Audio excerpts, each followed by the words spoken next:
Eventually. There it is. Rob Mob! What is going on, guys? We got another episode of PolishRob's, Cards, and Zards, and I got two special guests on the show today. You guys know them very well. I know them very well. I've been watching the content since I pretty much started watching Pokemon openings on YouTube. They go by the name of Lootbox TV. Welcome, Juice and Andrew. What is going on, guys? What's up? Woo! How are you? How are you? I'm doing well. How are you guys doing to this fine evening?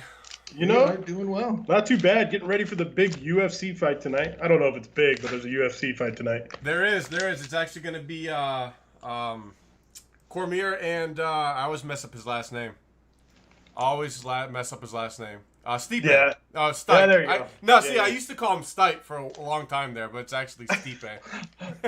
Dude, all good. I'm terrible with names, man. I'm terrible with Pokemon names, too. Oh, yeah, You're me getting too. better. You're getting better. Dude, it's Me rough. too. Usually, like, every time I do a video, I tell everybody, I'm like, listen, I'm going to butcher these names, and I sound like I have marbles in my mouth already. So just, like, bear with me. We're going to work through this, and we're going to make these Pokemon names work. But, well, I appreciate you guys coming on, hanging out. I know you guys got some busy schedules, so it takes a little bit of time out of your day to come on the show. But I appreciate you guys coming out, hanging out with me and the Rob Mob. And I got some great questions for you guys, so hopefully you guys are prepared to answer some serious questions. Oh, yeah. So I did a little bit of creeping on your guys' channel from way back. And so you guys started off as a gaming channel, and then looks like you slowly transitioned into mainly Pokemon, right? Like I see Juice streaming every once in a while, some Call of Duty and whatnot. And I pop in for those every once in a while. Yeah. But you guys started off as a gaming channel, then went straight Pokemon. So like, when did you guys decide to make that merge? So I actually had the channel for like roughly 5 years, and just like every inspiring YouTuber out there, you know, it takes a while to grow. It takes a while it's a complete grind. And for the longest time, we did not have any traction. Mm-hmm. And, you know, it was me by myself. Yeah. I was playing Overwatch. I was doing all sorts of gaming related topics. And I deleted a lot of the videos, and I learned that was bad over a period of time. But we also, started doing like a news show. I tried to do something like that, and it just wasn't really taking off. It wasn't really working, and it was just such a competitive market. And I fell in love with Pokemon watching Detective Pikachu. And after that movie came out, I started opening up packs. I started sharing it live on the Twitch, and then I moved over to YouTube, and then I started recording the videos and so forth.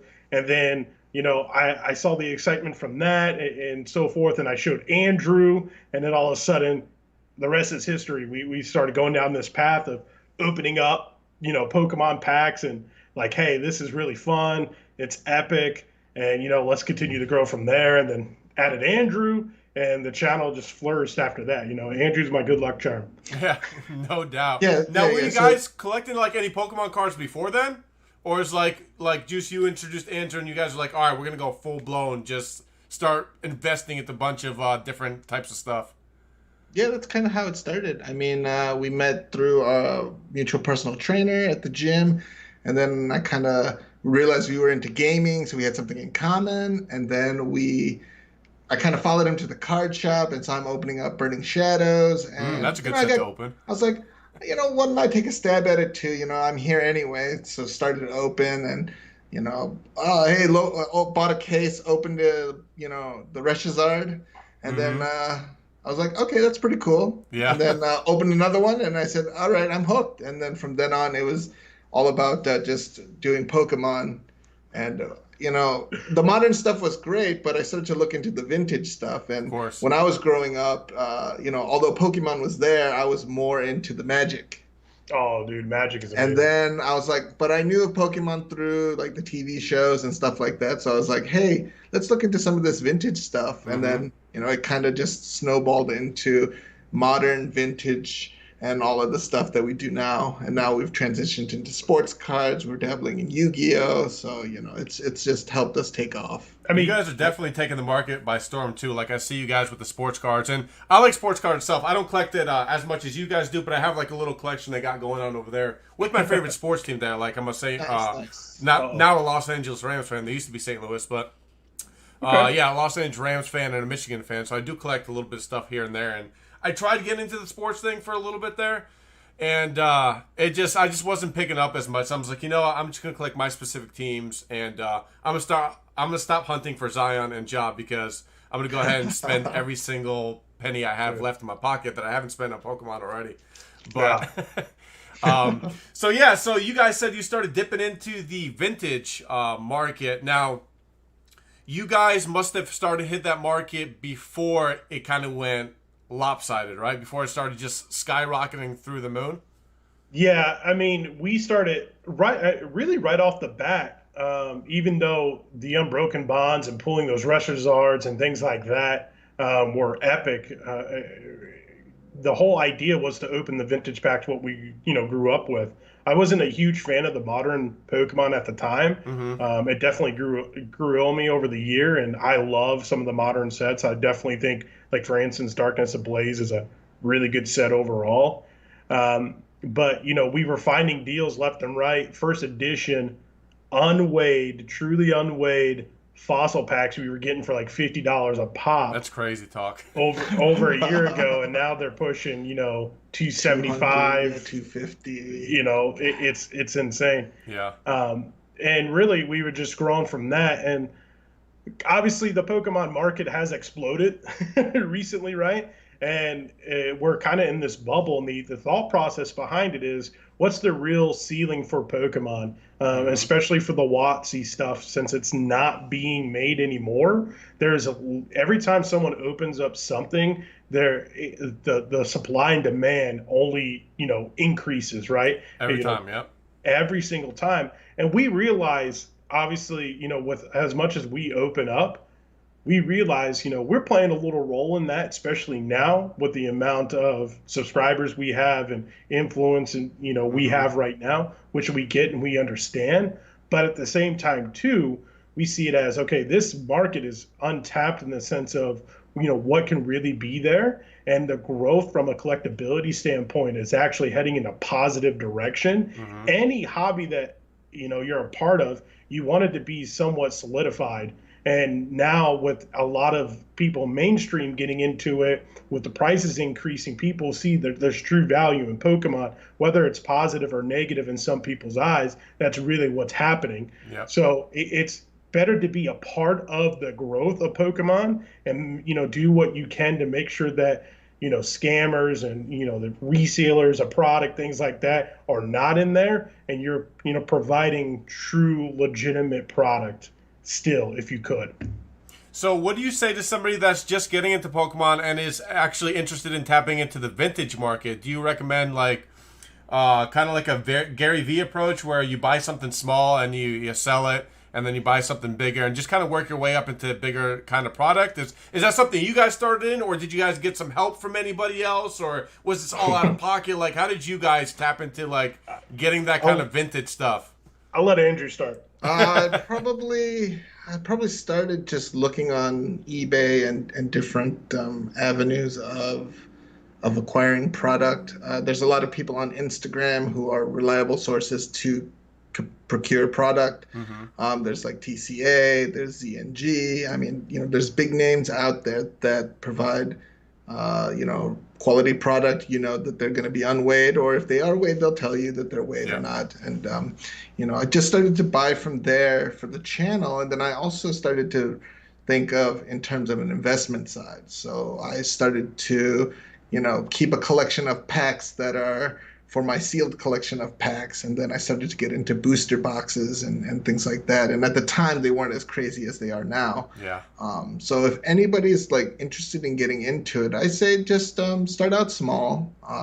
Start with your favorite Pokemon. Maybe it's a little bit more modern stuff. And then, learn to flip or trade and try to get to the point where you can start to buy the vintage packs. And, maybe if you want to keep it for your sealed collection, buying light packs is always a good option. You can always hit up, TCA Gaming, and he'll, if he has light packs to sell you, he'll sell you some light packs, and they're a little bit cheaper than a truly unweighed or a heavy pack. And so, it's a good starting point for vintage collecting.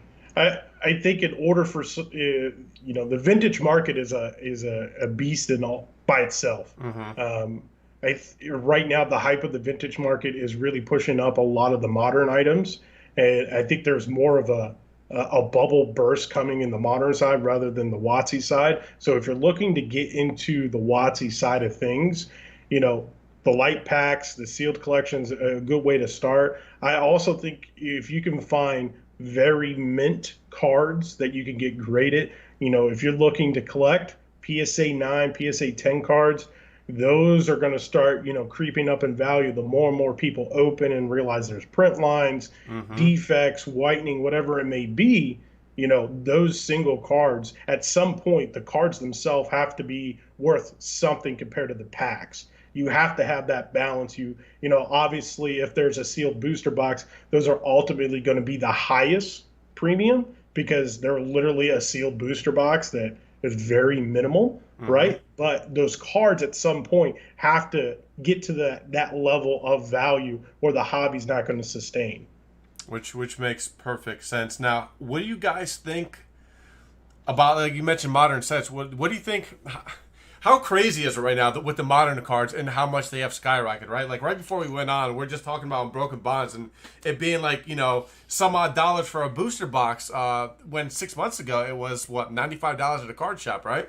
Yeah. And now card shops and other hobby shops are starting to catch on. So if you can find a good deal on Broken Bonds or Team Up or Cosmic Eclipse, like you got to jump on it, right? But how crazy is that rise? Like, what do you guys think is going on with that? Do you think there's going to be a huge drop off with that? I had a good conversation with TCA Gaming about it when I had him on 2 weeks ago, and we talked about that. But what do you guys think in your opinion? Because I think it's absolutely nutty the way some of these modern cards that just got printed 1 year ago have crazy value, right? Like I looked up a Shining Rayquaza from Shining Legends, and right now a PSA 10 is going for like $250 to $300 on eBay. Easy, right? Yeah. And I see a bunch of people open. Now I know the grading for it is a little bit difficult, which is what causes the PSA 10 to come out. But even for that kind of price, is kind of wild. Wouldn't you think? I agree 100% from the modern standpoint, at least in my opinion. And seeing the hobby grow the way it is going right now is definitely very interesting. I think a lot of when it comes to modern, it's a little jealous, I guess, or zealous. I mean, and when you're looking at it, it's like, okay, all these prices are inflated by what the vintage market is doing. Because if you look at the cards that are super popular right now that are asking these crazy amounts in modern, it's the same cards that are driving the vintage, or same Pokemon that are driving the vintage, right? The Shiny Rayquaza. Well, the Gold Star Rayquaza is absolutely blowing up. So you're seeing that natural increase. Look at the Evolution holographic Charizard from Evolutions. Yeah. That card is pushing $2,000 as a 10, when a PSA 9 base set Charizard from 1999 2000 is pushing like $1,000, maybe a little bit more. It's crazy, but modern day, it's absolutely insane. I think those is where people have to be careful.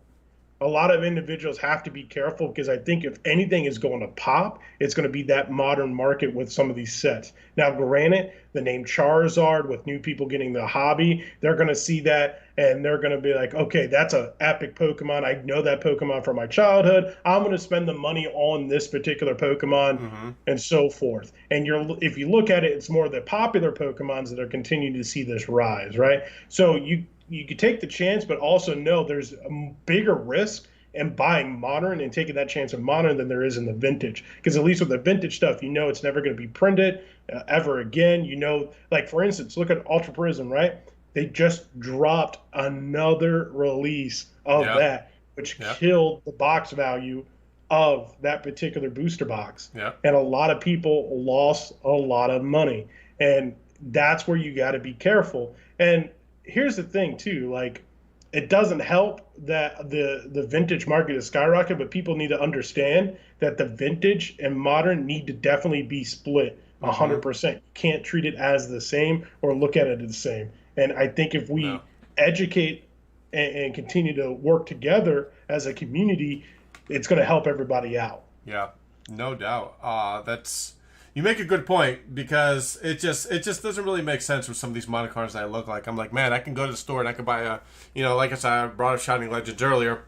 I could buy another pink collection and pull another Shining Rayquaza, and I paid $12 for a pink collection, and next thing you know, like, I have a $250 card in there. Like, it doesn't kind of make sense. Now, do you think Hidden Fates kind of made that happen? Like, where it made more modern cards more expensive? Because I talked to NC Packbuster not long ago about it, and we talked about, and Golden Wardle, and we talked about how it's almost worth opening Hidden Fates rather than keeping it sealed right now, right? Because you have that shot at those PSA 10 shinies. Even the baby shinies are fetching a crazy price. Charmeleon, Charmander, any of those bigger names are fetching hundreds of dollars right now at a PSA 10. We talked about how it's almost worth opening them rather than keeping it sealed.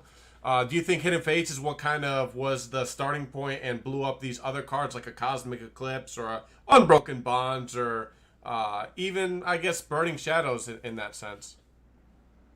Well, I think Burning Shadows, just for the sake that the Charizard is so hard to pull and so hard to get as a 10.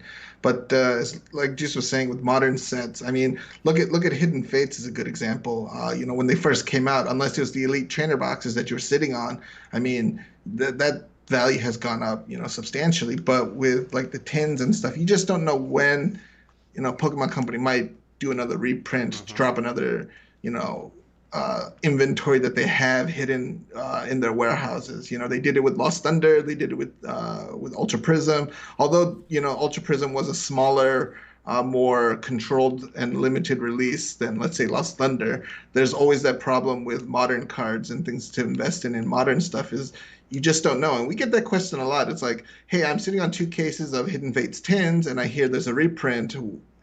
Should I sell these now and then get another 2 cases to sit on, or what do I do? And it's a tough question to say, because we could say, yeah, sell it now, get the 2 cases, hold it, but 6 months down the line, let's say they say like, oh yeah, we're reprinting tins again, and then it's just kind of like this. You run into the perpetual problem of, when do I hold on to this set? When do I not? And I think for the upcoming. I see a question about the Champion's Path and things like that. Yeah, I was going to bring that up next, yeah. Yeah, so for me, I probably will keep a case of Champion's Path sealed and keep a case to open, just to, pull the cards and stuff. Just because I think, and this is just my, thoughts, is that as an investment, I think maybe ETBs, in that case, depending on what cards are in the set, whether it's the hyper rare, it will or will not be there. It'll be a good investment long term, because I don't think they'll reprint Elite Trainer boxes more so than maybe anything else. Yeah, you have to really look at it too from, the Shining Legends, Hidden Fates, Champion's Path are all these like specialty. They're specialty sets. They don't have booster boxes. They are literally just controlled by Elite Trainer boxes, pin collections, and little special boxes that come out. Right, so you're gauging that, or like, okay, what's going to be more valuable? And typically in those sets, it's always the ETBs that hold its value over time. Tins have been very popular with the Hidden Fates. I mean, getting all those crazy pulls. I mean, this is like the first time ever that a collector set had the Charizard, and these full art harder cards to get that were so big staples in other sets that were printed in Sun and Moon.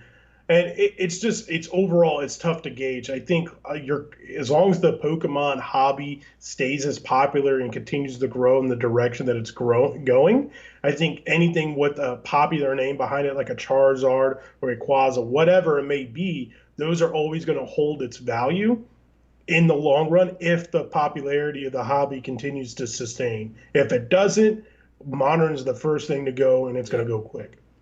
Yeah.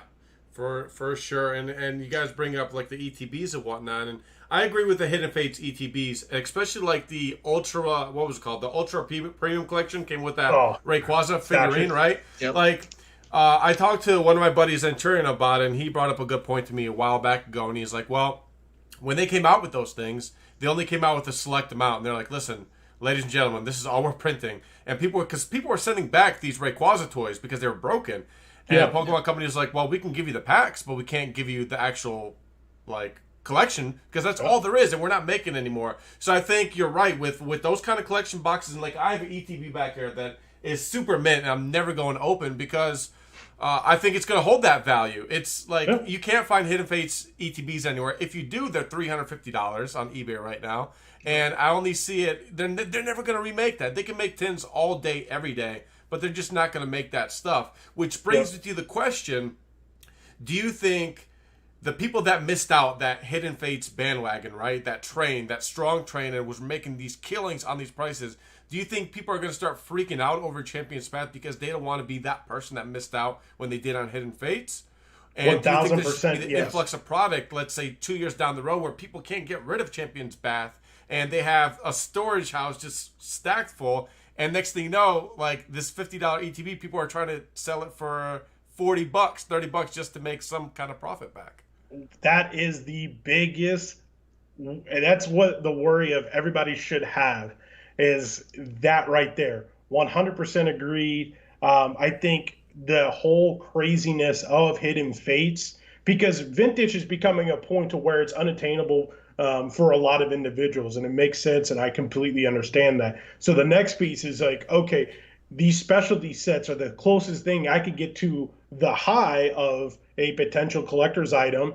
And, you know, now with that being the case with Hidden Fates, it's 100% put a huge hype behind Champion's Path and what that set is going to bring. And that fear and that idea of what could potentially happen is 100% on the table, where everybody buys up these items and then they can't get rid of them because they're trying to flip. And that's really...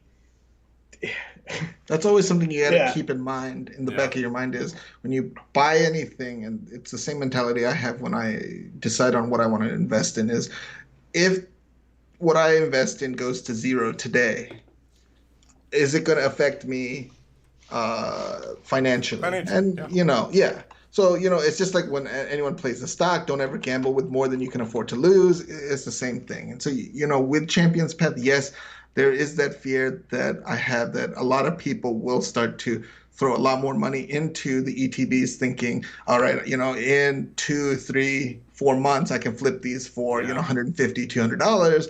But if everyone has that same mentality, you know, there you go. Everyone's going to flood the market, and, you know, the market price is going to drop. So you have to think, if that case comes up, then I'm going to have to hold on to this for at least, you know, 2 or 3 years, or at least until the supply dries up. And then it's something like, can I really afford to sit on product for that long? Or if I can't, then, you know, you'll have to at some point liquidate at a price you might not be, you know, comfortable doing it at. And this is a prime example of the influence of the vintage market, you know, spilling over to the modern market, because people are treating it as the same. And with the vintage market, it's completely different.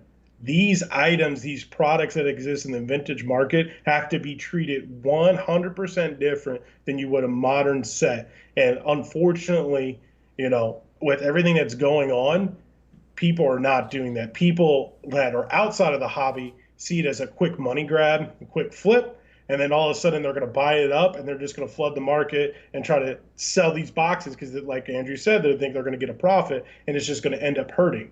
Yeah. Now, if you look at it from the vintage side, that could be completely different. I mean, if there's someone that is sitting on, unless there's a warehouse somewhere that we don't know, like like you can't find vintage anywhere. Like vintage is vintage for a reason. Like, where are you going to get a Neo Discovery or a Neo Genesis or a base set? Like, they're not going to be like, all right, well, we're just going to print this up out of nowhere and we're going to call it vintage. And it's going to be the same exact card. Like, it's not, right? Like, 20-year cardboard is 20-year-old cardboard.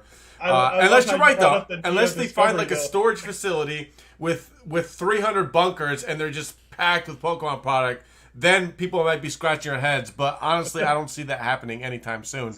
For sure. I just don't see it happening anytime soon. So And- I think that's you guys make a good point.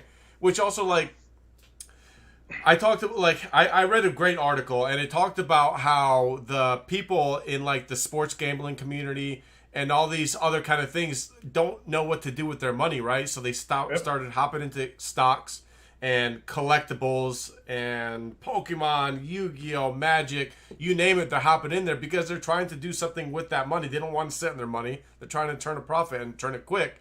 And I think you guys are right. It's just spilling over into the modern market and is making these ridiculous prices. Like, I got a master set I want to complete, but, like, I'm not trying to pay $200 for a gold exhaustion right now. It just doesn't make sense for me from a Sword and Shield base that just came out, 6 months ago. It's just, I'll sit it out. I'll wait it out, or I'll try to trade for it. So I think you guys make a good point with that, for sure. Like, you can't treat vintage like modern. It just doesn't make any sense at all. I got a question from Nat Shivam, by the way, that I'd like to, because I do want to get some questions out from the chat going on right now. He asked, do you both believe the concern with pop goes out of the question in regards to modern chase cards?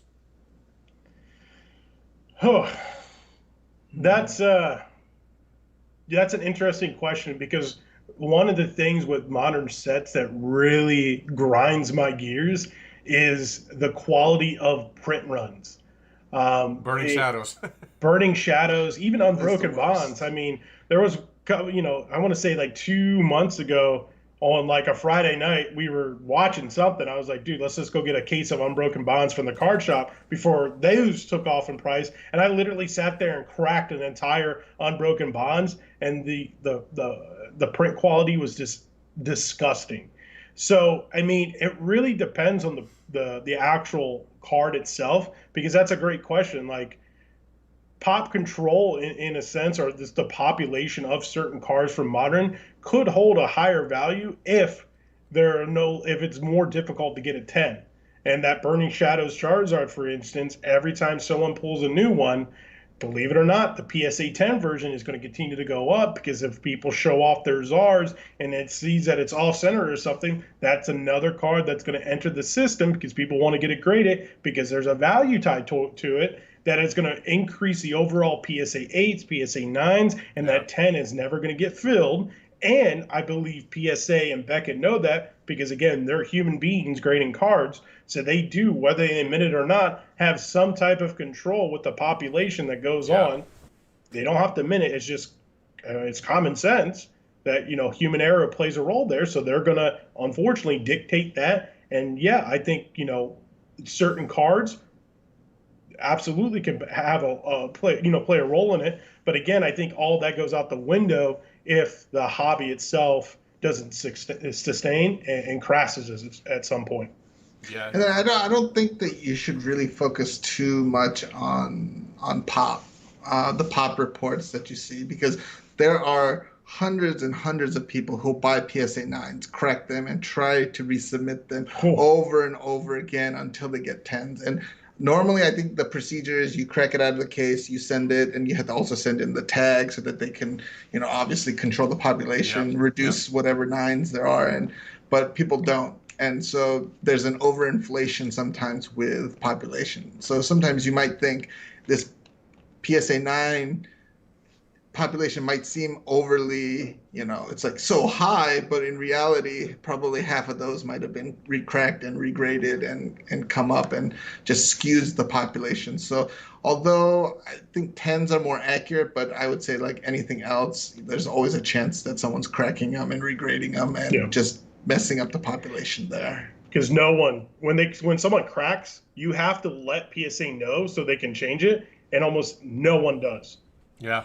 Well, no one wants to be that person that's like, hey, I cracked this case, and, they just want to, like, if they feel they got a 10, they just want to send in, be like, hey, give me this 10. I don't want to let you know that you guys made an error, because they may still not give them that 10. They're like, oh, you think we're wrong? No, you're wrong. Here you go. Slap another 9. Pay me the $10 for this card, and let's just keep going through this process. So, I mean, I could see the why that happens. And also bringing up the Burning Shadows that you guys did, I think as far as pop control right now, it also depends on the specific cards you're looking for. Like you guys mentioned the Charizard, like that card is super hard to grade right now because from my personal experience in cracking these booster boxes, they look like crap. Like any rare card is rough. Like I just gave it, to a 2-year-old and let him finger around the edges until it just whitening. Like, why is that coming out of the pack? Why does it look like it got cut by a butter knife? It doesn't make sense. So I think that's a big part too to certain cards. I could see that Charizard why it's worth, the $2,000 to $4,000 price tag it has. It just sold again for $3,700. Yeah, it makes no sense, but it does because think about it 10 years down the road when Burning Shadow's obviously going to be, you're going to find Burning Shadows, but it's not going to be as prominent to find in stores or GameStop, whatever the case may be. That Charizard's going to get harder and harder to grade, right? It's going to be harder and harder to find. There's not going to be as many going around. And if there is, it's probably not a 10, especially if it's that reprint, right? That Burning Shadows did. So I could see why that price is going for there because these people are thinking, well, it's going to be $10,000 down 10 years down the road. That's my personal opinion. I could be totally wrong, but that's what I'm thinking. It was initially a hard card to pull. I tried a couple booster boxes. I didn't get anywhere close. I just stopped, and I just bought the card as a 10. I was just like, you know what, forget it. I'm not gonna spend the money. I've seen the horror stories of people trying to pull the Burning Shadows Charizard, and then even if you do, again, quality was like atrocious. Tough. So obviously it's not gonna get 10s. And so it just made it to the point where it's super rare, and any of the ones coming out now are super messed up to the point where they're not going to get 10s. And so it just drives that price even higher, more so than like a Reshazard from Unbroken Bonds. And I'm trying to figure out the whole Burning Shadows thing going on right now because I just bought one of those True Steel collection boxes with the Zacian, right? That came out and has actually great pack selection. What does it have? Burning Shadows, Team Up, 2 Darkness Ablaze, a Sword and Shield, and I'm missing one, can't think of it, but it has a Burning Shadows in there, and Chelsea had opened it up, and inside was a full art Noivern that we pulled out, and I looked, and the quality was pristine, and I'm like, whoa, I haven't seen this in a while, why is this in a newer age box, like, where are these getting these Burning Shadows packs from? Is it, you know what I mean, like, where are these, like, there was a great quality, bad quality, now I'm getting a new box that just got released yesterday, and it has great quality on a full art. That doesn't make sense. So trying to figure out what that fine line is with these Burning Shadows packs and where the good packs are going to end up, and maybe you're still going to sneak that good Charizard out of there. Who knows? But it's confusing. It's confusing stuff. For sure, 100% agreed. I saw a question that someone said, "Do you think they should bring out another Team Rocket set?" And the answer is 1,000,000% yes. Team Rocket is my favorite set of all time. Team Rocket Returns is my favorite EX set. If they bring out another theme Team Rocket, you bet your bottom dollar I'm all over that. I agree. I like Team Rocket too. It really took to me because I did a video where I met up at my card store and someone bought their vintage collection, and they brought almost a complete set. The only thing that's missing out of their first edition is Dark Alakazam. So I still need to get that. But everything else I got in great condition. And the more I look at these dark cards, the more I remember them, right? Because this is a long time ago that I had them. But it just brings so much nostalgia. And the artwork is underrated. And it's especially the Dark Charizard, too. That's the second Charizard ever printed. And it just doesn't get enough love, right? Dude, like, you got all these insane. newer, like the Crystal Charizard from Skyridge and all these other cards that are getting all this love. But, like, the Dark Charizard's kind of like hanging out in the background. Like, hey, what about me? Like, I'm the second one ever printed. It's because a lot of people don't like the artwork. Yeah, I dig it, man. I like it. Pack his turn. Yeah, I think it's badass. There was a comment that said it was super edgy. 100% agreed. That's what made it, like him turning around, just looking like, like I'm gonna knock you out. That's my kind of Zard, Yeah. Zenturion actually brings up a good point in the live chat. He goes, what we were talking about earlier. He goes, Evolution's ETBs are a prime example of modern. Where in the world did all these evolution ETBs come from? Was Pokemon sitting on them, or was Walmart sitting on them? Did Pokemon reprint? And that's the question we all kind of asked ourselves, right? So, quick question with that. Everybody just needs to know, Walmart and Target do not control Pokemon cards in the United States. They are a third-party company that comes and fills up. Now, the company is the same that goes in and stocks them, but it's not Walmart or Target. That company could have definitely been sitting on a lot of product because they have warehouses and so forth that could have had pallets upon pallets, or it could have been Pokemon themselves, because Evolutions is a prime example of an item that is just absolutely insane because it's the number one printed set of all time. Yeah. And they're still putting X and Y Evolutions packs in like Sword and Shield stuff. Yeah. A 2016 set. It's insane. So I definitely agree. Like, and that's another thing. Like, I get the reason why that Charizard is only $2,000 for a PSA 10 in it. It hurts me to say that because that card was last year was like $150, $200 at that. Is because of the artwork and it looks like the base set Charizard. And it's those people who are getting in the hobby that is the bad side of the hobby, right? You have the good and you have the bad. It's a double-edged sword. We want people to make the hobby legitimate and solidify it, but we also have these individuals coming in that might not know what they're buying, that might just see it and think it's cool, and then to raise these cards, this reprint of a reprint of a reprint, to crazy amounts where a 10 of that card is worth more than my 9, and I would not trade my base set Charizard 9 for 15 of those. Like, it just doesn't make any sense. I think, like we brought up Pop earlier, and I think that has a big thing to do for that card, because if you look at the population report for Evolution's Charizard, right, it's for a PSA 10, it's really low, right? It doesn't really exist. I have one. It has a pretty gnarly print line on it. But it's like a lot of people are saying that they're just bad quality. Maybe that's why it's kind of bringing up price. I mean, but still, right? Like, it's not special. And you brought up the third party too, and I believe the two ones are MJ Holding Company for Walmart and Fairfield for Target, correct? Yep, and they actually share a lot of the same distribution centers. Okay, it would make sense, right? Like, why spend more money trying to compete when you guys can go ahead and save a little bit of money, but you're still doing the same job? I got a great question here from Cool Squirtle Gaming, and you guys actually have one of these coming up, so it's probably going to be a good question to ask y'all.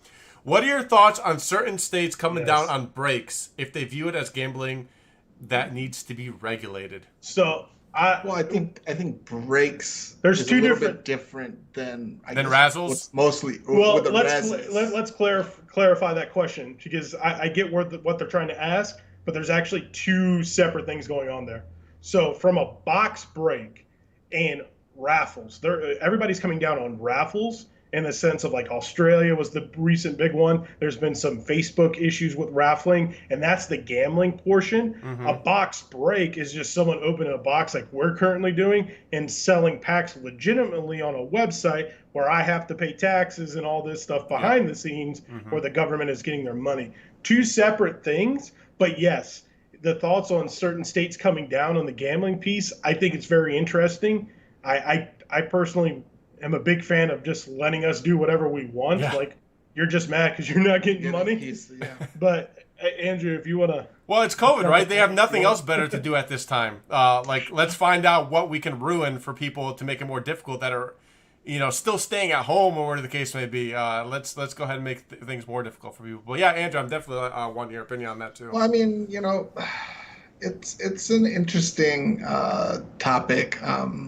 Definitely, you see the side that people are saying that, like, you're not paying any taxes. You're making all of this money, but the government should get what they feel is right. But then there's always the aspect of, hey, why can't we do what we want to do? It shouldn't be regulated. But I mean, it's just a tough area. I mean, I feel like Razzes, although they're great in a form of gambling, but I guess you can still view them as gambling because there is that risk of and reward. It's like, hey, if I buy a spot for $60, can I win, like a $200 in product, or, a TV or cash or a cruise and things like that. And when it gets to that point, I think it's just crazy. But, definitely breaks, I would say, are a different category than Razzes, because either you're buying the packs outright, or you're joining like a lot of the sports cards do breaks, and It's a legitimate company that's paying taxes, that's getting the products through a legitimate source, and you're guaranteed something for the cost that you're paying. Sometimes. Yeah.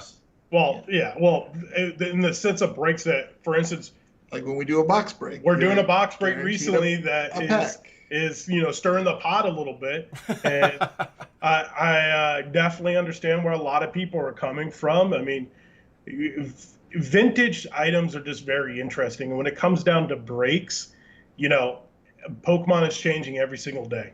Yeah. There's boxes now. The same box that we're doing a break is being listed for 30 grand, which is absolutely insane.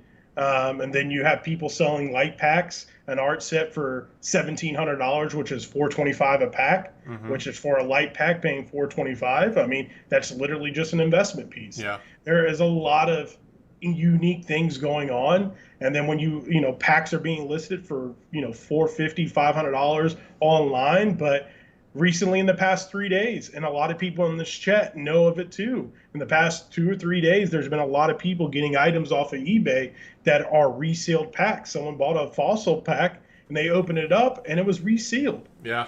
How disappointing is that? So super.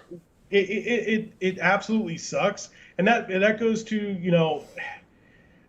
that is just a terrible thing in general. It's inevitable because Pokemon has seen this explosion in price, and now people are seeing these prices. So now here comes the greed factor. Oh, it's yeah, like, 100%. okay, yeah, let me sell these fossil packs as unweighed, but I know I already took the hollow out, put in a non-hollow, seal it up and sell it as unweighed, and and make a couple $100 more than it would have been if I tried to sell it as a heavy or light or however you want to do it. But yeah, and on top of that, just to even stir the pot a little bit more, I guess for those that are watching, like a lot of people are complaining about some of these prices, right? Like they complain about PolishRob's prices or ZNG's prices or whatever the case may be, right? Like, it's gonna happen. Not everybody's gonna be happy, and I understand it's getting more expensive. People are used to these prices from a year ago, but you got to think that you're getting product that's they don't want to hurt their reputation, right? They don't want to kill it. Where you can go ahead and take that risk on eBay, but you may get that fossil pack that's resealed, and you're going to get screwed out of.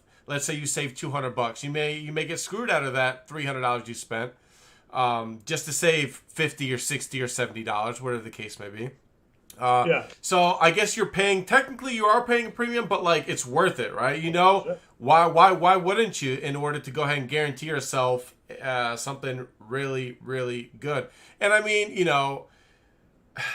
if you can't afford it, you can't afford it, but there's no reason to cry wolf about it, right? Because it's then there's also the other aspect of it too. It's like I understand why things are priced the way they are because, and I talk about it before too, it's the cost to replace that item. If you buy it, you break it. If it's a $20,000 box and you paid $18,000 for it, you have to sell it so that in case that you decide to buy that box again, it's a cost to replace. And there's always might cost you $24,000 at that point. Right exactly. Now for us, if we break this box, the only place we can get it is Dave and Adam's Card World. And it's $30,000. And if we break this box and say, hey, I want to buy your box to replace mine, they're like, okay, well, you just did this, so you're not going to be able to get it for, $20,000. We're going to ask for $30,000, and that's $10,000 more than what it would just sold a day ago. Yeah. And Pokemon is insane right now with vintage product. Yeah, it is. It's tough, and everybody's going to get a little bit hate, especially like anybody that's actually really influential, right, in the market, and does these things. Like there's going to be a lot of backlash, but it's the name of the game. That's with anything. I mean, anything, right? Like sports cards world, like basketball, hobby boxes, like forget about it. Basketball is the worst. I thought 2018, 2019 was terrible, let alone 2019, 2020 basketball, which drove up football, which is even driving up hockey cards and WWE cards. Get out of here. It's insanity, right? How this kind of steamrolls. But I did want to ask you guys, or I actually wanted you guys to touch up on what you guys have going on right now with that box break, and if you can talk about the charity thing you got going on, and just kind of explain it to anybody that may be interested in the chat for joining that. Yeah, sure. We did the box break before with the Neo Genesis, where we donated, $50 of each pack to charity. We're going to continue to work with charities. For this box break, we decided not to go, the charity route. We wanted to give something back for the people. And a lot of people, that's where a lot of the conversation and stirring the pot came back. But we figured, hey, if you buy, a pack from us, we're going to enter you into this little giveaway, this little raffle, the thing that we have going on where, if we'll pull numbers, and if you pull, if we pull your number for first prize, you get an entire evolution set of PSA 10 Hidden Fates cards, which right now with the market and the way everything is going, it's anywhere from $1,500 to $2,000. Oh yeah, someone's gonna be happy with that. Yeah. And then, we also have a Burning Shadows booster box, which is second prize that continues to go up in value. And then we have a Darkness Ablaze booster box, which is, just came out, and that Charizard that's in there is going up in value. So that's a big thing there. The cool thing is we actually just got our LLC. So now we're a legitimate establishment. We're going down the path. We want Lootbox to be more of a bigger brand. We have a website. We want to do articles, writing. There's a concept behind our website where it's like the Players Tribune in sports, where you have the ability, people in the community can go write opinion pieces and share their experiences and everything else along the way, awesome. Which is unheard of right now. Mm-hmm. And we're going to add product to our site, which is going to naturally drive traffic. I mean, over the past 4 days, we've had over 6,000 people on our website. So that means people are looking at our website, they're looking at product, and they're also looking at the other pages. So if there's anybody in the community that wants to continue, that wants to write and get out there, that's a way for them to get their brand out there free of charge. Yeah. They're not going to be charging anybody. It's a way for them to self-market themselves. And then on top of that, we're going to continue to work with charities, especially here locally. It's for the year that we've been doing this, we've done 2 big things for charity. Around Christmas time, we did the Pokemon packs, which NC Packbuster in here helped us out big time with that, and a couple other individuals where we donated Hidden Fates tins filled with Pokemon packs to the children at the Atlanta Children's Hospital. And we're not doing this to get shout outs or anything. We low key turned it in. They were super happy, and just know that a kid's going through treatment that gets to go in their little toy chest, pull out a pack, pull out a tin with a bunch of Pokemon cards and open packs and have fun and potentially pull a Zard or something like that. Yeah. That's what's worth it, right? Yeah. And we're going to continue to do stuff like that. And I think we're heading in the right path. We're going to hit a couple bumpy roads with people and their opinions, but the opinions are great. What creates that community, because we don't want to censor anybody. And, we're not out, as long as you're, not name calling and being disgusting, right? If you want to have an open, dialogue and discussion. Yeah, constructive criticism, right? Like, we want to have that dialogue. But, if you, like you said, if you want to be nasty, name calling, things like that, we don't need you. We're going to be clear right there. We're going to block you and move on. But if you want to have a real conversation, it was funny. Someone that didn't like the box break that we're doing, he reached out to me. I'm not going to say the person's name, but they reached out to me and they liked our videos. They asked me after they already made a negative comment, hey, do you have any, WotC cards that you can give? My nephew and I are getting back in. And I said, yeah, sure, no problem. So I'm giving him first edition common and uncommon fossil cards, right? And I'm going to mail it to him. And he's like, how much do I owe you? I'm like, free. It doesn't matter. Yeah. And then next thing you know, he goes and deletes his comment, and we have an actual educational conversation privately in DMs where he saw where we're coming from and what the market is and so forth. And this is a person that actually, goes out there, and he was hating on the PolishRob's TCA. And there's a lot of individuals out there that don't understand, the concept of, hey, just because we're collectors and, items are selling, we're also trying to make sure the hobby stays interesting and continues to grow, because that's what we see, what we believe, and where we want it to go, right? Yep. I can talk for days, by the way, about that. No, you guys are good, and I can sit back and take a bowl of popcorn and another ice cold Coke and listen to you guys for sure. I don't mind it at all. And so that was going to be actually my other question. You guys just kind of answered me, like, what was the next step for Lootbox for you and Andrew, and what you guys, and you guys answered that very well, and I agree. And I think, like we mentioned with the guy that had the negative comment and whatnot, I think a lot of people miss, especially like if you have a bigger, YouTube channel, whatnot. I think a lot of people forget that, we're still human beings, right? That, we still, can fix things or work on things, and are understanding, like, it's not like this robotic, day in and day out, and, and you don't think about other people or charities or whatever the case may be. And a lot of people, I think, forget about that. Yeah. So I think it's great that you guys did that, by the way. And it shows a different perspective on you guys and the Pokemon community in general. So appreciate it. I think it's real quick. Someone said, "Would you ever do a charity for Mission 22?" Shiny, I don't know what that particular charity is, but if you want to reach out to me, definitely we can take a look. Information. Yeah, we'll definitely take a look.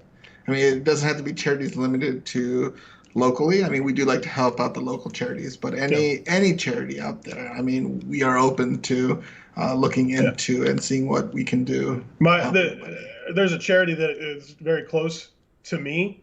Me and my mom struggle a lot when I was a kid. I mean, I'm sure we all been there, but it was just me and my mom, and we didn't have a lot of money. I stopped collecting. I mean, like, it was hard times.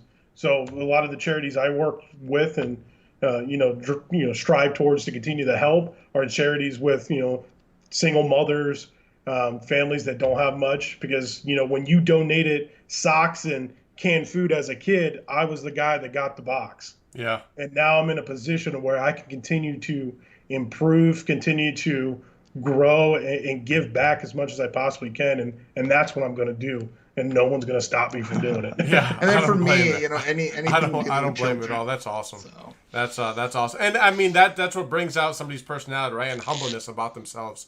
Is sometimes you got to go through something like that. You don't have everything given to you, and you learn, and then you learn to give back, which is super, super important, in my opinion as well. So, now, do you guys do full Pokemon YouTube, or do you guys still have a job you like to go ahead and frequent every once in a while? Oh yeah, we still have a job. People think like we're making like so much on YouTube, and I see some of the comments like, oh, would this box break again? I hate to bring it up, but they were like, oh, they're selling these packs and making all that money, and they're gonna make money off of their YouTube videos. And I'm like, bro, we only make like $20-$30 per video if we're lucky. Yeah. It's like we still have a side job, we still have to work a 9-to-5, and we still dedicate a lot of our time to our channel because we just love it. Yeah. And so everybody in here that has a YouTube channel knows how hard it is to grow on YouTube. 100%. There is a little thing called Social Blade. If you truly want to see how much a YouTuber makes, go to Social Blade, and it gives you an average per month. And let me tell you, we open up about $1,000 on average. We did this math the other night. We open up about $1,000 on average for a YouTube video, and we on average get around $25 to $28 per video, because our CPN, cost per thousand, is like $5. Yeah. So our videos are getting 4,000 to 5,000 views, maybe. And sometimes there's a couple 10,000s, and sure, we see that. But for instance, our LeBron James video where we pulled LeBron James rookie card, that video has 33,000 or 34,000 views, and it made roughly $100 right now. Wow. So yeah, that was everybody that does YouTube that's in here definitely understands that. That was more of a question for like anybody that may not be a YouTuber and may not understand, because that's really important, right? Unless you hit like that Leonhardt, Real Breaking There, Enlisted Leafs kind of status, you're definitely working. Right? It's just what it is. You do YouTube because you love it. It's always nice to be monetized, and it's always nice to think. I mean, I'm not in that situation at all, not even close yet. But it's always nice to think that there's some kind of money coming in, that you're getting some kind of reward for what you're doing. But in a sense, like it's for yourselves, and because you guys enjoy it and you guys want to do it. And yeah, that's my opinion. It's definitely those positive comments that people leave in the videos that definitely kind of motivates us to always get better, make better videos, always think about the content that we're putting out to make sure that our fans who are supporting us by watching our videos, get to enjoy the content that we're putting out. We don't want to, you know, make anything half. We filmed a video of Magic cards, and we were so we didn't know anything about it. You know, we weren't that interesting, so we didn't even put the video because we were like, you know, we don't want to give, you know, a half-assed, you know, video to our loyal, you know, subscribers who follow and love our content. So, you know, we always think about what we want to put into the videos and to make sure the content is great for you guys, since we get all the support from you guys. There's been about 10 videos since over the year where we have not put out because it wasn't good, or whether or not technology failed us. I mean, I filmed 2 videos with an individual where we opened up, you know, $750 worth of items in each video, and it got corrupted. So we lost not only, you know, opening up, you know, $1,400 worth of items for everybody to take a look at, but I also lost the video. The cards themselves, we got 1 holo out of like 8 packs that we opened that were vintage, and it's like, okay, I definitely didn't get anything out of this, which sucks, and it happens, but move on. Well, you definitely can't win them all. For example, for me too, like I have videos where like I don't pull anything, and I'm like, man, I don't want to put it out because I didn't put anything. But then I watched the video, I'm like, was I entertaining enough? At least was I talking enough to where somebody like wants to just watch me talk and, you know, and just be myself for a while? If I'm like, yeah, that's enough for me, then I'll definitely post it out. But there's definitely been videos for me too, where where it was just trash, just a big old trash can. I'm like, my energy wasn't up, I was down, I was sniffling the whole time. And then I have to go report to Chelsea and be like, hey, I'm trashing that whole video. So that like $80 worth of product that I just did is out the door. Rough. So go ahead and just rip me a new one now. But like, don't expect a video tomorrow because it's just not happening. Yeah. But yeah, I definitely understand. You know, there's plenty of guys in here in the live chat, right? That probably agree. I have been there, but like, man, do I really want to post this? Where were we feeling it? And was it worthy? But you want to entertain in the end, right? Like that's the main thing. And the best you can, for sure. So are we going to open up some packs? Yeah, I was just going to ask that. I'm down. So for you guys out there, I have some Darkness Ablaze over here that I opened. I don't know if you guys saw the Instagram video, but I'm going to flip over the hand cam. But so I got this I'm going to open up. Chelsea earlier, I'm going to post it in a video, but I'm going to put a spoiler out there. She opened up and got a Rillaboom Gold, so I'm going to try to keep up with her because she's already pulling the heat from this set.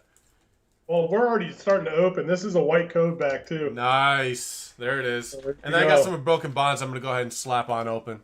Is this the reverse? No. There's the reverse. I guess there's a real time up there, and then boom. Holographic Toxtricity. Yep. Also, I saw a comment go back, you know, something about TikTok. So monetization in TikTok's a pretty interesting thing because there is none. Unless you do like live streams on it where people can donate. But the idea of growth behind TikTok is very interesting. Definitely, it kind of makes a good idea to potentially get into something like that. But you also have to juggle a lot of things too. I think overall, if you get rolling on YouTube and you stick it out for this long, I think the idea behind YouTube itself is probably a better go. And that's just my opinion. But I mean, TikTok is a good way to get out there. I mean, I've seen so many people grow. I mean, they got 20,000 followers, and it helps them grow their YouTube channel. I agree, and I've seen some guys on there that are super successful on TikTok, and they also have a YouTube channel, but they have like 50 or 60 subscribers, and I often think sometimes too, like, why not? Well, I did. I mean, I kind of found out the answer to that, but why not take it over to YouTube? And it kind of seems like it's pretty hard, and I know Nashabam's in here. He could probably answer that question too. But I think it's kind of hard to transfer over that TikTok following into YouTube. Have you guys had any experience with that? So I think the idea behind it is, hold on, what's this? Boom. Another hollow. Dang. I think the idea behind it is, TikTok's audience is completely different from a YouTube audience. Correct. So TikTok's audience itself is, hey, I want to watch, 7-second, 12, 15 minute video of someone doing stupid stuff or funny stuff, or opening something pretty quickly. My attention span is not 100% there. So I think at some point when you get big enough on TikTok, I think it'll naturally roll over to, YouTube. But TikTok, I just wish you could understand TikTok's algorithms and methods a little bit differently. It's very hard to see what they go after, how they, approach it. At least with like Instagram, there's public knowledge that, okay, there is an algorithm behind it, but the more you do something, the more you'll fall under that category. And, TikTok's starting to do that with like, hey, I'm on a certain side, or you're seeing certain, different content yourself, which is kind of nice. It's still too unknown to really, set up a market behind it. I tried figuring out the algorithm myself, and it doesn't make sense. Like, I posted a video, which I thought was good quality. It was funny. I thought it was like, get a good amount of views, and it didn't do anything. And then I posted a video of my finger. I have a crooked finger, right? And they were like doing a do it big kind of cool. video. And all I did was post a thing of my finger, and it just blew up.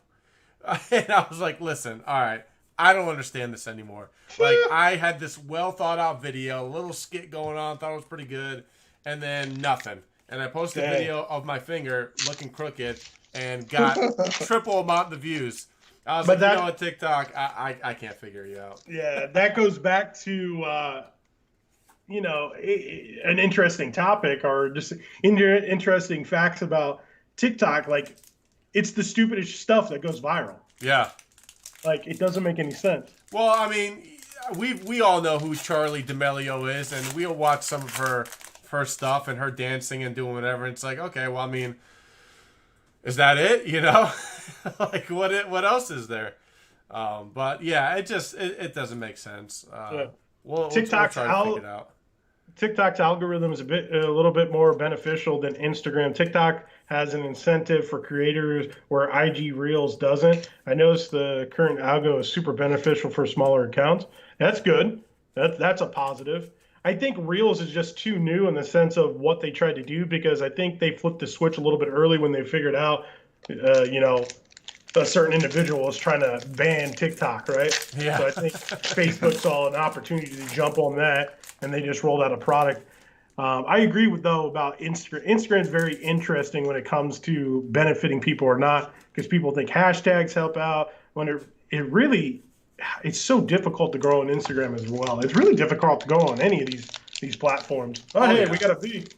Look at that. So, what was that it factor for you guys, right? Like, what kind of set you over the edge? Was it a certain video? Was it a string of videos? Was it what'd you guys find out? Like, that was like, oh man, like, here we go. Now we got our foot on the gas. The three biggest things that helped out was being consistent. Consistency is one of the biggest things that we ever did that worked for us. I made a commitment, no matter what the views were, to post every other day, and that's what we did. We're now to a point where we post 4 times a week, and we might end up changing that. But right now we're at 4 times a week, and we're staying with that. We're posting at the exact time every day. We're reaching out. We're getting in the comments and so forth. And then there was one hot product at the time. The mystery box that we got from TCA really helped us blow up. And the collaborations that we did with a lot of individuals also helped. But before, I want to, because a lot of people think of like a pack battle is a collaboration. And I get where individuals, that is the item to go to right away. But with us, with TCA shared our video to help us get some subscribers. Mm-hmm. And because I bought a $5,000 mystery box from him, and then we go to his place, and there's going to be a video that I'm going to release tonight as like a nightcap video to help continue to promote some stuff, where I personally have spent like $17,000 with TCA in one sitting. And wow. It's a lot to talk about, and it's interesting, yeah. But we're spending money with an individual. When we did the Leanheart item, right? Leanheart just didn't invite us over, and we're opening up his packs. All those packs that were open on the channel, were provided by Andrew, which was almost nearly $10,000 worth of packs. Mm-hmm. And then with the collaboration with, Ando, we shipped them packs. And the same thing with Rhyme Style. With these individuals, we did not ask them for anything in return. Yep. But allowing us to come to them and open these epic products. Yep. And they loved it. They loved that idea. And I think that's where, like, we spent a lot of money, and maybe we got lucky in some aspect where we have the ability to do that. And that helped us out because obviously those are bigger accounts that are shouting us out. And maybe that gave us some juice. And, I think it started with the Gold Star Rayquaza. Yeah, that you pulled with Leonhardt. That was like the perfect storm that kind of just pushed us over the limit to the next level where now we were like, okay, guys, we're here. How do we take ourselves to here? Mm-hmm. And so it just becomes now a daily thing of what do we need to keep pushing ourselves to keep the audience engaged to get to the point where it's just we can take it to the next level. No. So how key do you guys finally got a holo? I mean, I was looking over at Andrew. He's watching me open these packs, and he could just tell that I'm struggling. All mine were like green, and I only had like maybe 2 white. I had 3 white codes so far, and they're all holos. Oh, and man. only I'm to the broken bonds now, and just like I'm just striking out. How important do you guys think? Like, is originality key for anybody out there? And where did you guys find your originality? I would say originality is key, but we keep our channel and our banter the same way on camera or off camera.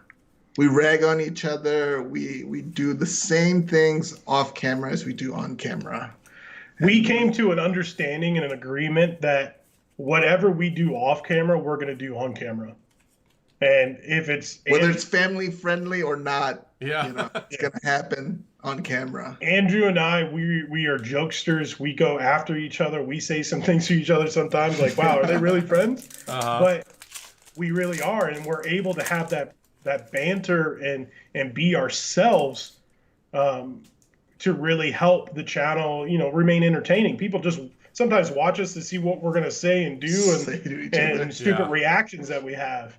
Which is also, that's exactly what you want, because there's a difference between, obviously opening up Pokemon product is not original. We all open up Pokemon product. Correct. It's what can separate yourself. Oh, nice. Finally, got something from Broken Bonds. And it's there's no other, at least I don't think there, I think there was the real Brantley boys, but there's no other really duo that is consistently providing content and doing what we're doing. Yeah. And doing YouTube by yourself. I did it for 4.5 years, or I guess 4 years. The 5th year Andrew was there. They even do piggyback rides. And they even do piggyback rides. Yeah. But I did YouTube by myself, and to all you YouTubers out here, YouTube by yourself is tough. Yeah. It takes a certain type of personality to be able to do. And it doesn't mean I don't think, me would be a little ego over here. I definitely think I can still do it by myself type of deal. Okay. But there's definitely the success we have right now of Lootbox TV wouldn't be what it is if Andrew didn't get involved and we have what we have now. And we recognize that, we understand that. We both bring unique items to the table, and we see the potential growth and what we want to do. We're on the same page with the direction of the channel and what we want the brand to become, and it's kind of cool. It was really cool. Originally I wasn't gonna be on camera at all. I wanted to be like the guy who provided the product, like Dude Luck, but I just didn't want to be on camera. But Juice was just like, no, you have to get on camera. Just get on there and get on with the show. We'll make it work. Yeah, he kept pushing me to be on it because he wanted me to be more involved and to make it seem like that, it's not just him, that there's actually other people involved. Right. And so he brought me on, and it slowly evolved into kind of this thing, because normally I'm like awkward as fuck and I'd rather not be on camera. Sorry for cussing. But Juice was just like, no. Even if you're awkward, you got to get on here. I don't want you to be in front of the camera. And then it just kind of pushed into this. That's one of the things that really grinds my gears, because we get so many comments. We're like, oh, you never let your friend open packs, you never do that. And it's like, buddy, like this is a thing that's growing. If you guys watch the involvement of, or the evolution of Andrew, he goes from sitting behind me, like barely on camera, to then more prominent in the camera. Then he's next to me, and then I finally, after like 4.5 months, got him to start opening up packs. And it was the most difficult thing in the world. He just didn't want to budge. I'm like, dude, you got to do this. If we're going to succeed, you have to be just as involved as I am. And when he did, holy smokes, we took it to the next level. Oh, now see, look, Drew's the GOAT. Here we go. Yeah. I get no love. No love for nothing. That's really awesome. And I agree, too. Like, you doing YouTube by yourself is definitely difficult. That's why I got my mascot, Bearded Dragon Charmeleon, that hangs out with me. I kind of talk to him in my videos because it's like, he's all I got. You know what I mean? But, yeah, it can be definitely a little bit difficult. And one thing that I learned from a lot of constructive criticism from my friends was, like, be yourself. Be as original as possible. Because when I first started doing it, it was very robotic. It was very orchestrated. Like, I knew what I wanted to say. I dang near just wrote it all down, right? And just wanted to go. And I'm like, okay, I got to cut that. It's not going to be, it's not great. It's not great watch. Like, just start being yourself and start enjoying it like you would sitting around a couch butt naked with a cold one in your hand. You know what I mean? So so that's why I started doing it, started getting that comfortability going on, and it's what it progressed today. And Charmeleon helps me out a lot too, because at least I feel like somebody's there. He's my bearded dragon. He don't talk much, he just sits there, but like at least feel like there's something there going on. And which also brought me to doing like the Pokecast. Like I saw NC Packbust and they were doing their Hydro Pump, which I loved. And then Adam hit me up from the Golden Wordle. Adam, he hit me up and he was like, hey, why don't we do a collab where we go live? And we had a feud going on for a while for a shiny Charizard hunt, which he beat me in, by the way. We had a feud going on. He's like, hey, why don't we go live and hang out and just start cracking a bunch of hidden face? I was like, sure, let's do it. And it just kind of brought me to what I have going on right now with the Pokecast and hanging out, because although like there's not somebody next to me like doing a video whatnot, like I still enjoy this. Like I enjoy talking. I can sit here and talk all day. I mean, we could run the Pokecast for 4 or 5 hours. I don't know who's going to watch it till the end, but I could do it, because it's like doing anything else, sitting around talking Pokemon or whatever else the conversation goes to. So, but what you guys have is great for sure.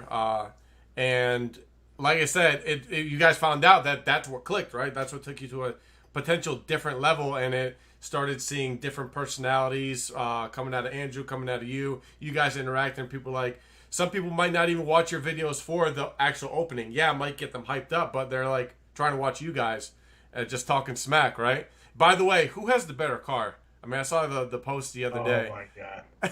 We have the same exact car, except for like, okay, the Lexus RCF has the same chassis, same motor as his LC500, but his LC500 has a different body style and costs like 20 grand more than my car. So, and then I spent another Honda Civic on my car. So,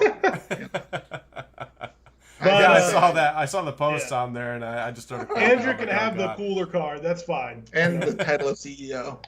CEO. First off, every name when it comes to the taxes and everything, it's in my name right now. Okay, yeah, you can pay all the taxes. I'll just reap the rewards. Here we go. And remember, the founder can get rid of the CEO. Just remember that. Is it true? Okay. Board of directors. We need a board of directors. All right, guys. I'll be starting my own YouTube channel starting tomorrow. Lootbox TV. Well, I'm gonna crack open another pack, guys. I opened 10 packs of those Umbronca bonds, and a few of these, and all I got was the. I'm gonna butcher this name, but the chairman. Okay. Milani. I mean, that's it. What's this? Probably like a $5. Hey, it's better than what we got. We got a couple of V cards over here. Well, Andrew's favorite thing. Yeah. I can't get rid of the V cards. I just started going on eBay and a bunch of extras that I had. I started putting lots, and like I hope somebody just buys these that needs them to complete a master set somewhere. Yeah, just put them in a binder and just sell your V cards to everybody out there, Yeah. So I try getting a little bit back, because me and Chelsea, like when Sword and Shield came out, we were super hyped for it. Like I couldn't wait to start cracking those packs and collecting a master set with that. So we went in on some a lot of booster boxes, a lot of blisters, and I'm HR for Lootbox. we got what we wanted. But as far as completing the master set, it was just a lot invested. So I'm trying to send some of these V cards out there and make some. Hey, there it is. Wow. There you go. Let's go, dude. This is actually the card that got Chelsea into Sword and Shield and really hyped up for the sets because she wanted to pull this card. So nice, I'll take it. Walking around in Galar and seeing that big old Snorlax just get 18,000 times bigger than what it is. I see that all the time next. Something came up funny. I did the Pokecast with TCA Gaming. Was it last week? Yeah, it was last week on a Thursday, and. I opened up. I'm like, I'm gonna make TCA Gaming laugh. Like, I'm gonna do it. It's gonna happen. Like, Rusty is going to laugh. And so I opened up with a dad joke. I was like, hey, Rusty. I was like, how much does a Snorlax weigh? And he goes, well, I don't know. I got a Snorlax right here, and he just takes it out, and he's like 1,037 pounds. And I was like, well, Rusty, you killed my joke. Like, I was gonna say enough to break the ice. Like, I'm PolishRob. How are you doing today? But he let out a chuckle, so I'm going to take that as a win. I'm going to chalk it up as a win. But I will say this. Rusty is one of the greatest people in this community, if not the greatest person in this community, to actually listen to him and hang out with him and just experience, him in general is just phenomenal. Oh, yeah, absolutely. For sure. The Pokecast me and him had was good. I mean, the guy dropped me some knowledge that I would have never even thought of thinking up. And every time I listen to any of his videos or watch his videos, like, I always learn something new. And I learned a bunch during that Pokecast as well. And he knows what he wants to say, right? And when he wants to say and what he wants to talk about. And heck of a dude, for sure. The Stone Cold. But heck of a freaking dude. Yes, he is. And I enjoyed having him in the Pokecast. Like, I reached out to him, he got back to me, and it was awesome. It was an awesome time, and a lot of people enjoyed watching that video as well. We definitely love every time we take up a trip to see him. Yeah, we've done 2 so far. Yeah, we're always in awe with how much stuff his collection is. I have some videos that I just couldn't work in, where I just sit in front of the camera and I take out 2 boxes of all his Charizard collection, and I just go through it. That's and I crazy. just haven't posted it yet because it's one of those videos that it'd be cool to look at, but you have to be like a hardcore Pokemon collector to sit there for 20 minutes and watch me pull out Charizards from a box. Every era. Every error, every smidge. He collects even dots. He's like, hey, this one had a dot, so I had to have it. I'm like, what? And it's like a dot at the bottom right-hand corner. I'm like, all right, cool. I'm in, whatever. Yeah, that's wild. And that's cool that you brought it up, because when me and him were talking too, he's like, well, I could dig up a box somewhere back there and whip out these cards. I think they're buried somewhere. And I was like, oh, man, like, you got a Crystal Charizard just buried back there somewhere that you think you might have? And I was like, oh, man, like, that's a great problem to have. Right? Yeah, it's the same thing when we went there. He was like, I have a Tupperware of this. Oh, cool, I didn't know. Yeah, it was like... He's like, sometimes going through my old collection, it's just like Christmas. You just find things suddenly that you didn't realize you had, and you're just like, oh, cool, I didn't know I had this. And we're like, oh, great, it's really expensive, but okay. The card store owner over here in my local shop, Neil, he actually brought up a story like that for himself, too. Like, he's had this shop open since 2001. And he has, he had some players buried in his garage that were nothing at that point in time, right? It was like a $2-3 card. And now he's going through his stash and he's like, wow, this card's worth $500. This card is worth $600. And he had some Giannis Antetokounmpo cards buried where he just had in his garage. And he's like, wow, this is a $300 card. Here's a $400 card, And next thing he's like, I didn't realize I had so much money in my garage just collecting dust. He also found the shiny Charizard. He found what was the other one he found? He found another Charizard too. They're sending off the PSA now from the Neo era, and it's like, man, like you just had that hanging around. Like it's pretty wild sometimes. Like what you can find. I wish I kind of had that problem. I can just go back and see. I just recently had that problem once I started sorting my PSA cards. I was like, oh, I didn't know I had this. Or, I didn't know I had multiple like this many copies of this card. It's like, oh, okay, cool. It's like Christmas all over again. Yeah. It was disgusting. I got Cool Squirtle Gaming asking you guys what your thoughts are on CGC. That's kind of a big topic. I don't know.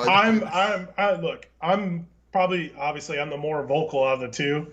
I say whatever I want 95% of the time. Gets me in trouble. I will say this.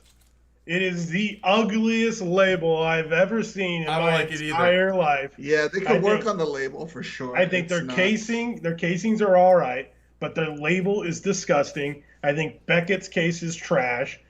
All the bullcrap PSA has given us, I still like PSA. What do you think about their service, though, their turnaround time and everything? They're doing that now with. They're just not. I think it's great, but I think I recently heard that they might also be running into being backed up. And for a smaller company to be backed up, that's something that might affect your business a lot more than, let's say, a PSA or a Beckett. Yeah. They could say, yeah, we're backed up, but people will still, you've established yourself in the industry, so you're there, so people will still do it. But if you run into backups and things like that, I think it'll be detrimental, especially if you're a smaller company or if you're just getting into the trading card game. Because I know that they do comics and a lot of other stuff, but have you guys seen a change in price though, like comparison between cards? Like let's say I don't know, a shiny Charizard from CGC and a shiny Charizard from PSA. What's the price range difference you guys think, in your opinion? I would think that I think obviously still PSA carries a premium over like a CGC. Yeah, I personally haven't seen too much of that yet. But at the end of the day, the premiums is going to be like, you've seen other card companies out there that graded, and their 10s are definitely not even close to Beckett 10s or PSA 10s. I mean, when you look at from a grading service, PSA is the meta when it comes to Pokemon grading, period. Beckett is more for Magic, and any newcomer is going to have to do a lot. I mean, you have to know, as someone that's submitting your individual cards to CGC, you have to know that, hey, I'm not going to get top dollar for these cards if they come back from a 10, because they're a no-name company right now when it comes to Pokemon grading cards. Because they're good in comics, right? They're well established in comics. And stuff, everything else like coins and anything like that, they're well established. They are the top go-to company. But TCG cards are new for them, so they haven't still commanded that level of respect, I guess, in the community yet. Now, if they do and start to gain and traction and stuff like that, I think the values of their cards will go up. It's the same thing with sports card. I think SGC versus Beckett versus PSA.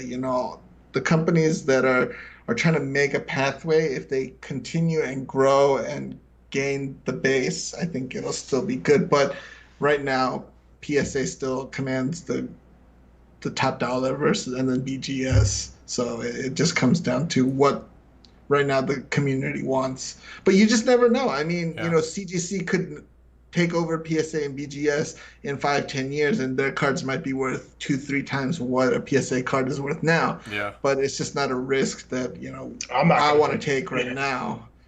You definitely won't see me sending any cards to CGC. Yeah.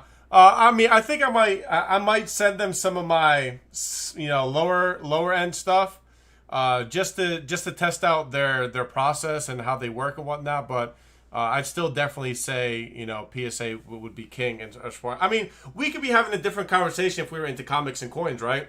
If PSA was getting into if PSA was getting into comics and coins all of a sudden, we'd be like, okay, like, is this a company that we want to deal with, right? What are your thoughts on PSA? I'd be like, no. I would go with a more established company like CGC, which is also well known in the industry. It's the same thing. But eventually, you never know what CGC's TCG side will be in 5-10 years from now. Exactly. And I just wanted to ask you guys, one, because I saw a comment in the chat, but also I've asked the same question to TCA. I've asked the same thing to Rhymestyle, I believe, and I asked the same question to Gary. And they all kind of had, an opinionated answer as far as submitting to them and whatnot. And they all gave great answers and great opinions for sure. But yeah, if anybody else also wants to put a question in the chat, I know the questions are kind of running a little bit slower in the chat. We'll probably wrap things up here very, very, very shortly. because we've been pulling almost an hour and a half. We've been here. Oh, wow. Sitting around for about an hour and a half. Time flies, though, man. Like I said, I love doing this. Even if it's by myself having to do a Pokecast because I can't find anybody for that week, I'm still gonna do it. It's a lot of fun for me, man. Well, if you Hopefully ever need a you guys guest, are having a good time too. Yeah, Oh, yeah, absolutely. If you ever definitely. need a guest and you feel like you're just doing it by yourself, let me know. I'll be more than happy to hop on with you. I like talking Pokemon. Oh yeah, for sure. Me too. I appreciate that offer as well. And like I said, like I want to say I started collecting back a little bit over a year. Like I bought Pokemon cards here and there throughout my whole life. Like I never stopped. I would buy a pack here, pack there, but I really took it seriously about a year ago, and then transferred over to the channel. I would just wish you knew it would have blew up like it did, because I would have definitely invested a lot more into vintage and other things that I could have. Oh, if I had knew- Trust me. Trust me. Yeah, you and everybody else, right, would thinks the Yeah. same thing. But like, I always see the broader side of things, and I'm like, man, like if I had invested in this and this, like I could have gotten this back, and this is what I could invest into the channel and helped me out that much more. But hindsight's 20/20, and things happen for a reason. But so any big investments that you guys have that you're holding on to, and do you guys have anything in your collection that's a no sell, will never leave your hands, no matter what the price? And then what's your big investment right now that you guys have going on that you're not telling anybody out there and you want to spill the beans? Just watch tomorrow's video. Oh, okay. Okay, I'll have to pop on that one for sure. Yeah, you you'll have can't to talk watch- about it. You'll have to watch the video tomorrow. I want to talk about it because it's your fam, your squad here, but I will hang up right now if he starts to go down those lines. It's all good. I can't steal any clout from you guys. I have an so unwritten definitely, NDA, so I'll definitely go ahead and tune in for your video tomorrow and find out. I will answer my say question. I will say this. We're both really big collectors. We both have sealed product, but the items that are going to be shown tomorrow are going into Andrew's collection, and they're two of the most rarest items that are in our hobby right now. Nice. You just have to see it. One of them is something that's extremely rare that I'm sure half of you in here, if not all of you, don't even know that's out there. That's how legitimate this is, and it's going to be cool to see tomorrow. That's We awesome. can't talk about it, so tomorrow. I don't blame you guys. I'll definitely tune in for tomorrow and check that out. And I don't know if Nacho let's is still in here, but he actually posted a really rare toy. I don't know if you guys follow him on Instagram, but a really, really rare toy. That Golden Pikachu, 1 out of 25. That somebody Dude, owns. his toy collection is amazing. It is. I love Absolutely amazing. And I personally like the fact, see, the collectors like him are great for the hobby because it adds another dynamic to the name of Pokemon, where he's collecting the toys. He has a lot of faith in the toys, and the toys themselves are just going to continue to grow. And that's another aspect, another channel that's coming in, because those toys are not cheap. Those toys are expensive. it. Yeah. And some of the stuff he has, like I said, I've never heard of. I've never seen. Never seen in the marketplace, and it's really cool to see. And on top of it, like I said, he posted that Golden Pikachu 1 out of 25 that exists in the world. And I was like, yeah, that's kind of a big deal. That that toy, especially in this price right now. So the answer to the second. All right. So let's not talk about what the video is going to be for tomorrow. What before these two things that you guys are getting into your collection? What was an item before that you would never sell that you wanted to keep? This applies to both of y'all in your own personal collections. Legendary Collection Booster Box. That's spicy. Neo Genesis First Edition Booster Box. I'm a little bit different. I have a problem. A big problem. I have the uncanny ability to open up everything that I have. Same here. So the booster boxes that are on the shelf behind me, those are all boxes we've opened up on the channel that are, were part of my collection that I opened up. Obviously, I do it a lot. Some of them we opened up because we did box breaks, but others we just flat out open. I mean, we opened up a Team Rocket box, Jungle box. We've opened up 2 Fossil boxes. We've opened up 2 Jungle boxes, actually. Base set 2 box. We opened up a bunch of other boxes. Andrew had some boxes we opened up. So really, it's just my big focus has just been on the channel. So it's hard to keep stuff like that sealed when I know people want to see it. Yeah. But right now, I got something that's cool, that's up and coming, that I probably won't sell, and it's the Mario and Luigi sealed Pikachu promo cards from Japan. I have Oh two. yeah, I did see those. Did you? Yeah. Were you the one that posted those, or did I see it somewhere else? I posted the boxes because they're sealed and they're in there.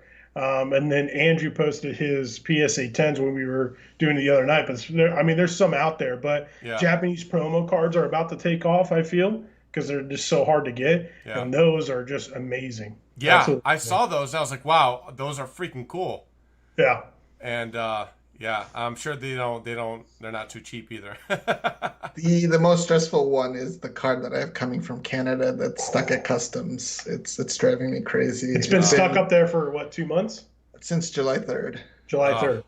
So well, at least you know they have it, right? It's not a $55,000 card. I'm hoping that it's there. It could Yeah. potentially be a $55,000 card, I guess. It's the Air Dragonite, first edition but PSA it's the first 10. edition. No, PSA 9. Oh, PSA 9 non-holographic Air Dragonite from Team Rocket with the Yeah. 5. Yeah, number 5, yeah. And that's sitting right now inbound into customs, and customs have a internal tracking system, so I don't know when or where I'll get it. They said that they can hold the package up for 45 days, and then it's another 45 days for them to alert you as to the reasons why your packages are confiscated and what you would like to do. So That's it's a total crazy. of potentially 90 days. And I think Gem Mint also has a card that's been stuck for over about 70 days. Yep. And it's a pop 1 card for his collection. So Wow. Yeah. So Yeah. in that kind of a situation, right, do you have insurance on it, or are you just basically going to take a hit if it just disappears? I'm gonna be taking a hit because I traded a fossil jungle box for it. So So the Jungle Box made it, but the Dragonite never Yeah. made it. it made it, but that one just got caught up at customs, I guess. Wow. That is true, small openings. That is true. One time, Lootbox TV submitted a card PSA, got returned, folded, and damaged. Oh man, yeah, you hate They to owned see up that to it, too, though. right? They owned up to it and they gave me credit for it, but they had to keep the card, unfortunately. So Wow, unreal. what can Well, you I do? mean, at least they admitted it, right? Like that's kind of a Yeah. big deal. Well, it took forever, and they were kind of. I felt the process, but again, I'm very opinionated, so I felt their process was a little lackluster at best. So, it's lesson learned on both ends. Yeah. Do you guys, when submitting to PSA, do you guys ever get concerned that your cards may get mixed up or switched out with anything else, especially the vintage? Yeah, we do. Yeah, we do. all the time. All the time. All right, so in the video tomorrow, we completely missed it, and we know it's one of ours, but we don't know whose. But we have a Blastoise that got graded and we got back. That was a no stage error, so it doesn't have the stage at the top. It came back a PSA 7, and after the video, we both thought it was mine originally because I submitted a bunch of Blastoise and we knew it was on this ticket, but we typically would submit it as the error. But then after I posted on Instagram, and Gem Mint was like, hey, that's the no stage. I'm like, oh shit, okay, let me look at it. I'm like, all right, and I call him. I was like, hey, by the way, and between us, we just I told him straight up. It's funny you bring it up. I was like, I felt like they switched it out for this. Yeah. Because the Blastoise I submitted, I would never submit a card that grade unless I knew it was like something special like that. But I had what I felt like was a PSA 10 Blastoise. And next thing you know, I get a PSA 7 no stage coming back, and we just don't know. Sometimes we look at a card and we'll think, it's going to get this grade, and we get it back and we see all of these like imperfections, and we're like, that's kind of weird. We normally wouldn't have sent it if it had those kinds of imperfections. But sometimes, we kind of just... So I bought like a magnifying glass with a light and everything to now examine my cards, especially the more rare cards, and before submitting, just to keep track of what is going on. But it doesn't help that there's like a 3-month lead time on. So with the no stage, did you guys do a video by any chance, like what you were going to submit by, like to PSA, and then so you can go and backtrack and see if it was a no stage? We tried, but we couldn't figure out where. Yeah, we have documentation of what we're submitting. It's just like when we submit like an error, like, oh, wait a minute, we know what we're submitting, and it's But just some of the strange. times it's like, buying from TCA, some error cards and things like that. So we figured our main concern was we didn't want it to be a card that somebody submitted to the Discord for us to grade. So that was our first concern does this belong to somebody else? And so we had to double check with everyone who submitted, and it wasn't. So we could rest assured a little bit easier knowing that it had belonged to one of us at least. It's just, you typically know when you're submitting a no-stage Blastoise. Yeah. Because you wouldn't submit the card that was damaged like that if it wasn't. And that's why I feel like it was switched out. Like, there's you get that feeling in your stomach, like, all right, this is really weird. And, obviously we can't prove anything, but. I mean, especially with all the submissions they're getting right now, right? Like, they're getting flooded with stuff, and especially they were shut down for, 3 months with COVID, and people were trying to send in stuff, and they couldn't work on their pre-existing stuff, so it's like, I mean, it's definitely tough to go ahead and send in, but I guess it's not the worst thing to happen. I guess it could have been the other way around. Could have been the other way around, yeah. And that'd be tough. Well, just imagine someone did submit a no stage and they get our Blastoise instead of getting their Blastoise. Yeah. Yeah. No, that would suck. Yeah, to definitely be on the other end for sure. And it's like, what do you do at that point? It's kind of like difficult to find and to figure out, I should say. And on top of that, like, you don't want to ruin your reputation, right? Be like, oh man, these guys, right? That's a big deal. Huge deal. Yeah. So reputation is definitely key, especially in the Pokemon community. And when you're trying to conduct business like that, whether they're submitting PSA, doing box breaks, whatever the case may be, like as well, it's definitely important to stay true to you and the people that are involved. So I definitely can see that being a very, very stressful situation for you guys. No doubt. For sure.